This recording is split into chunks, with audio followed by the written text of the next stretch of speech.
Hey guys, this is Eric and Chris, and we're here today to talk to you about Inglourious Bastards. Applying Tarantino-style action and dialogue to the World War II genre, Inglourious Bastards tells the story of an elite U.S. force charged with not only killing Nazis, but Adolf Hitler himself. Okay, Chris, so this is a Quentin Tarantino movie, and I think you can't start any discussion about a QT film without addressing style and structure, because he manages to play with those in every movie he makes. Right. This is sort of Quentin Tarantino's man on a mission film. This is a homage to Dirty Dozen and certainly the Italian film Inglourious Bastard, in which it sort of steals a version of its title. Yeah. And in a weird way, a strange way, it is his most theatrical movie since Reservoir Dogs. It feels like four plays that lead into one sort of half-hour movie. It's four conversations, each about 20 minutes long, some maybe one or two scenes that are sort of that dialogue is suspense, that slow build into a sudden burst of violence that Quentin Tarantino's famous for. And each scene is fascinating and great in its own right, but they don't necessarily come together in a movie that feels cohesive to me. Yeah, you know, that's what originally drew me to Tarantino films to begin with, was that great, realistic, witty dialogue that he manages to write.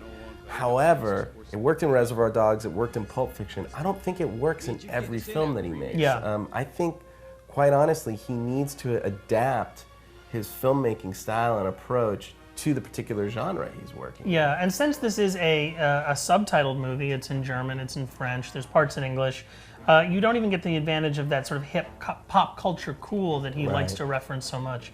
And it does feel a little bit forced to me, especially in the fourth and fifth chapters, when sort of it becomes about movies in Europe at the time of the Nazis, and it's all culminating in a film premiere, which really just feels like Quentin Tarantino talking about movies again in a way that he can make sense to do it. Right. Well, let's shift gears here and talk about some of the performances, because we have a really eclectic kind of group of actors working here. There's some brilliant performances here. The standout is absolutely Colonel Landa, who, and this sounds awful to say, is probably the best Nazi since Ralph Fiennes. His character is vicious and charming and off-putting and enigmatic and evasive and just brilliantly portrayed. And then you get Lieutenant Aldo Raines, who is this sort of badass, smarter than you would suspect he is, sort of Southern American Apache who's going around scalping Nazis and with his sort of group of bastards in the European wilderness. Yeah, and that's obviously was Brad Pitt, and that's what I mean. You have like the A-list, then you've got a great second-tier cast with like Diane Kruger, Eli Roth, B.J. Novak. And then kind of this third tier of actors that I'd never even heard of before, but they fill up the ranks and they definitely play a role in the film. And I guess, again, that's a tribute to Quentin. He does manage to get great performances out of his No actors. different here.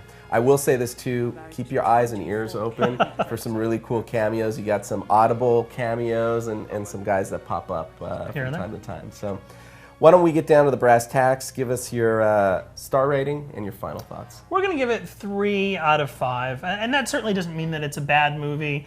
Quentin Tarantino doesn't make bad movies. This is an interesting movie. It's full of great performances, great conversations, that good slow build dialogue, some moments of violence, but it's just not the sort of cohesive action man on a mission movie I think we think about when we think about The Dirty Dozen or even the original Bastard. So there's some good drama, but it just doesn't quite gel for me. Yeah, I agree. It's definitely a watchable movie. It's just kind of average. I am glad that he finally got around to making this movie that he'd been talking about for so long, so it's good to see it up on the screen. So there you have it. For more on Inglourious Bastards, be sure to check out movies.ign.com.